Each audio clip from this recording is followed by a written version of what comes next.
Welcome back to my YouTube channel.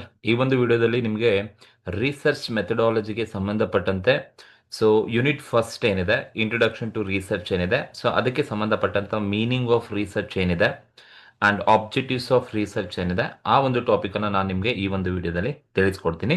ಅದಕ್ಕೂ ಮುಂಚೆ ಯಾರೆಲ್ಲ ನನ್ನ ಒಂದು ಯೂಟ್ಯೂಬ್ ಚಾನಲ್ಗೆ ಇನ್ನೂ ಸಬ್ಸ್ಕ್ರೈಬ್ ಮಾಡ್ಕೊಂಡಿಲ್ಲ, ಆದಷ್ಟು ಬೇಗ ಸಬ್ಸ್ಕ್ರೈಬ್ ಮಾಡ್ಕೊಳ್ಳಿ ಅಂತ ಕೇಳ್ತಾ, ಬನ್ನಿ. ರಿಸರ್ಚ್ ಅಂದ್ರೆ ಏನು? ಜನರಲ್ ಆಗಿ ನೋಡಿ, ರಿಸರ್ಚ್ ಅಂತ ಕರಿತೀವಿ ಅಂದ್ರೆ ಫೈಂಡಿಂಗ್ ಅಗೈನ್ ಅಂಡ್ ಅಗೈನ್, ಮತ್ತೆ ಮತ್ತೆ ನಾವು ಫೈಂಡ್ ಔಟ್ ಮಾಡ್ತಾನೆ ಹೋಗ್ಬೇಕಾಗುತ್ತೆ, because of to gain new kind of information. ಹೊಸ ಹೊಸ ಮಾಹಿತಿಗಳನ್ನ ನಾವು ಸಂಗ್ರಹಿಸಬೇಕಾಗತ್ತೆ. ಹೊಸ ಹೊಸ ಇನ್ಫಾರ್ಮೇಶನ್ಸ್ ಅನ್ನ ನಾವು ಗೈನ್ ಮಾಡಬೇಕು ಅಂದ್ರೆ ನಾವು ರಿಸರ್ಚ್ ಅನ್ನ ಮಾಡಬೇಕಾಗುತ್ತೆ. ನೋಡಿ, ರಿಸರ್ಚ್. ಅಗೈನ್ ನಾವು ಫೈಂಡ್ ಔಟ್ ಮಾಡಬೇಕು, ರಿಸರ್ಚ್ ಮಾಡಬೇಕು, ಅದನ್ನೇ ನಾವು ರಿಸರ್ಚ್ ಅಂತ ಕರೀತಾ ಹೋಗ್ತೀವಿ. ಬಟ್ ರಿಸರ್ಚ್ ಅನ್ನ ಹೇಗ್ ಬೇಕೋ ಹಾಗೆ ರಿಸರ್ಚ್ ಅನ್ನ ಮಾಡ್ಲಿಕ್ಕೆ ಆಗೋದಿಲ್ಲ. ಅದಕ್ಕೆ ತನ್ನದೇ ಆದ ಒಂದು ಪ್ರೋಸೆಸ್ ಇರುತ್ತೆ, ಆ ಪ್ರಕಾರನೇ ನಾವು ರಿಸರ್ಚ್ ಅನ್ನ ಮಾಡಬೇಕಾಗುತ್ತೆ. ಅದರಲ್ಲಿ ಫಸ್ಟ್ ಬಂದು ಮೀನಿಂಗ್ ಆಫ್ ರಿಸರ್ಚ್ ಏನಿದೆ ಅಂತ ಹೇಳಿದ್ರೆ, ನೋಡಿ, research is a systematic and scientific process of collecting, analysing and interpreting data to solve problems.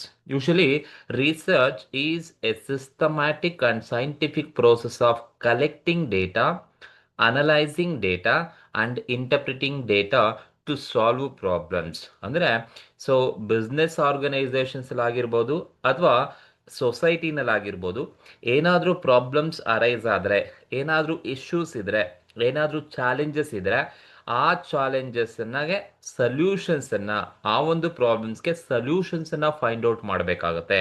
ಆ ಸೊಲ್ಯೂಷನ್ಸನ್ನು ಫೈಂಡ್ ಔಟ್ ಮಾಡಲಿಕ್ಕೆ ರಿಸರ್ಚನ್ನು ಮಾಡ್ತಕ್ಕಂಥದ್ದು.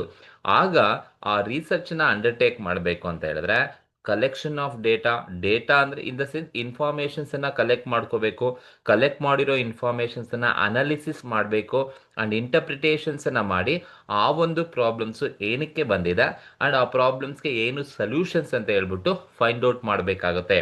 ಅದನ್ನು ನಾವು ರಿಸರ್ಚ್ ಅಂತ ಕರಿತೀವಿ.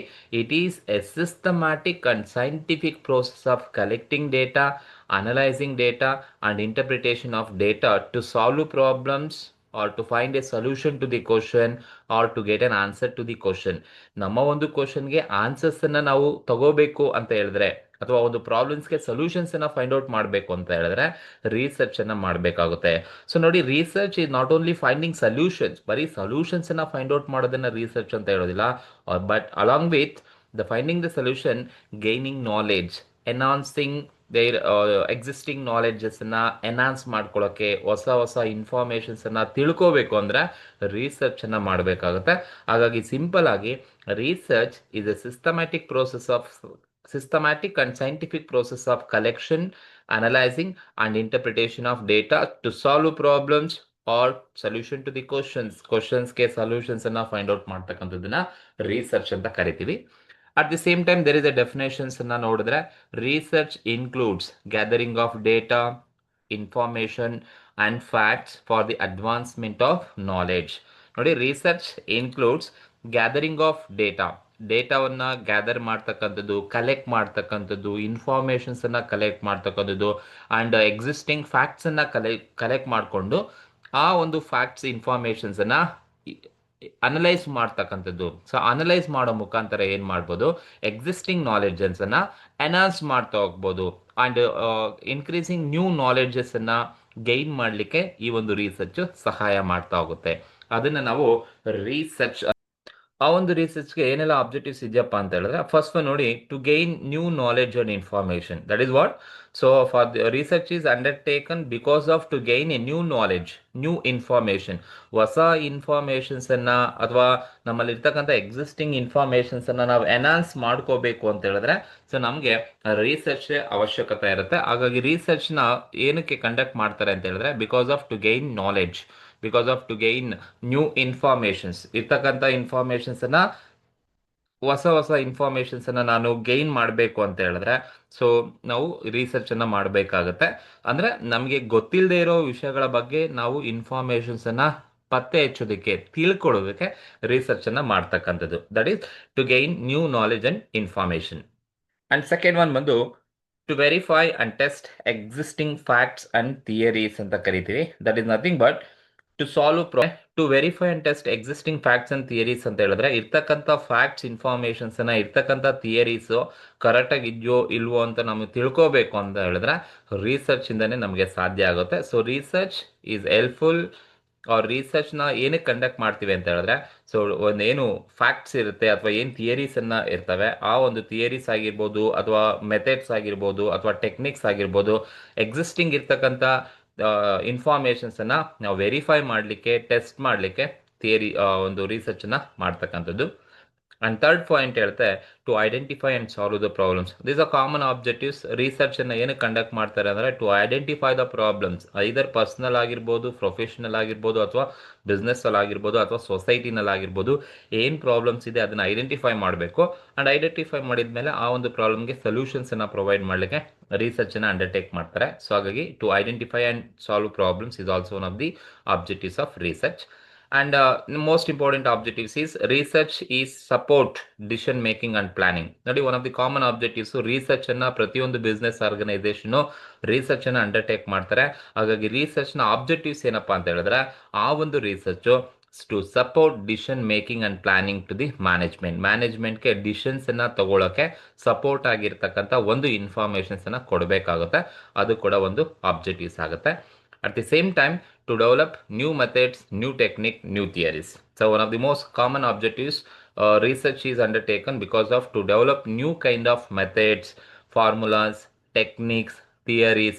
ಹೊಸ ಥಿಯರೀಸ್ ಅನ್ನ ಕಂಡುಹಿಡಿಬೇಕು ಅಥವಾ ಹೊಸ ಟೆಕ್ನಿಕ್ಸ್ ಅನ್ನ ತಗೊಂಡ್ಬರ್ಬೇಕು, ಹೊಸ ಮೆಥಡ್ಸ್ ಅನ್ನ ಇಂಪ್ಲಿಮೆಂಟ್ ಮಾಡಬೇಕು, ಹೊಸ ಪಾಲಿಸೀಸ್ ಅನ್ನ ತಗೊಂಡ್ಬರ್ಬೇಕು ಅಂತ ಹೇಳಿದ್ರೆ, ಇವನ್ನೆಲ್ಲ ಡೆವಲಪ್ ಮಾಡಬೇಕು ಅಂದ್ರೆ ರಿಸರ್ಚ್ ಇಂದಾನೆ ಸಾಧ್ಯ ಆಗುತ್ತೆ.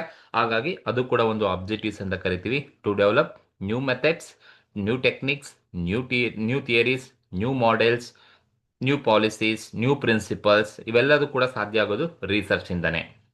And to improve business efficiency and performance. So ಅಂದ್ರೆ ಬಿಸ್ನೆಸ್ ನ ಪರ್ಫಾರ್ಮೆನ್ಸ್ ಅನ್ನ ಎನ್ಹಾನ್ಸ್ ಮಾಡ್ತಕ್ಕಂಥದಕ್ಕೆ ಸೊ ರಿಸರ್ಚ್ ಹೆಲ್ಪ್ಫುಲ್ ಆಗ್ತಾ ಹೋಗುತ್ತೆ. ಹಾಗಾಗಿ ಆ ರಿಸರ್ಚ್ ನ ಬಿಸ್ನೆಸ್ ಆರ್ಗನೈಸೇಷನ್ ಕಂಡಕ್ಟ್ ಮಾಡೋದ್ರಿಂದ so it improve business efficiency ಮತ್ತೆ ಪರ್ಫಾರ್ಮೆನ್ಸ್ ಅನ್ನ ಜಾಸ್ತಿ ಮಾಡ್ತಾ ಹೋಗುತ್ತೆ.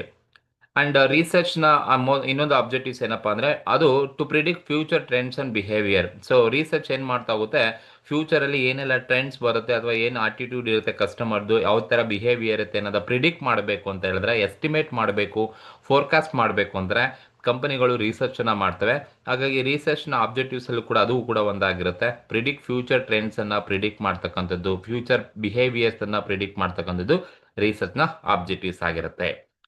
ಅಂಡ್ ರಿಸರ್ಚ್ ನ ಕಾಮನ್ ಆಬ್ಜೆಕ್ಟಿವ್ಸ್ ಏನಪ್ಪಾ ಅಂದ್ರೆ to collect reliable and accurate data in the sense information, reliable ಇರ್ತಕ್ಕಂಥ, ಟ್ರಾನ್ಸ್ಪರೆಂಟ್ ಇರ್ತಕ್ಕಂಥ, ಯೂಸ್ಫುಲ್ ಇನ್ಫಾರ್ಮೇಶನ್ಸ್ ಅನ್ನ, ಅಕ್ಯುರೇಟ್ ಆಗಿರ್ತಕ್ಕಂಥ ಇನ್ಫಾರ್ಮೇಶನ್ಸ್ ಅನ್ನ ಕಲೆಕ್ಟ್ ಮಾಡಿಕೊಂಡು ಅನಾಲಿಸಿಸ್ ಮಾಡಿ ಇಂಟರ್ಪ್ರಿಟೇಷನ್ಸ್ ಅನ್ನ ಮಾಡಿ ಸೊ ಮ್ಯಾನೇಜ್ಮೆಂಟ್ಗೆ ಕೊಡಬೇಕಾಗುತ್ತೆ. ಆ ಒಂದೇನು ಸೊಲ್ಯೂಷನ್ಸ್ ಇರುತ್ತೆ, ಆ ಒಂದು ಕ್ವಶನ್ ಮತ್ತೆ ಪ್ರಾಬ್ಲಮ್ಸ್ ಏನಿರುತ್ತೆ ಅದಕ್ಕೆ ಸೊಲ್ಯೂಷನ್ಸ್ ಅನ್ನ ಫೈಂಡ್ ಔಟ್ ಮಾಡಬೇಕು.